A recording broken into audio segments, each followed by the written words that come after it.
થાય અને ઈ પેલા રામાપીર ન આવે ને તારે મારી માતા મીનાજીનું કાવડ લાગશે.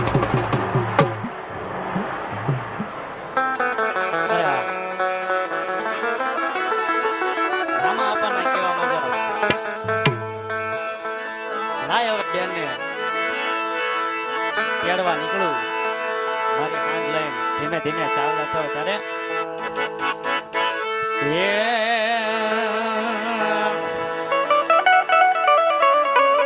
હાંડડી લઈને રે તેડવા જાય ઓ બેનડીને હાંડડીએ બેસીને રતનો હા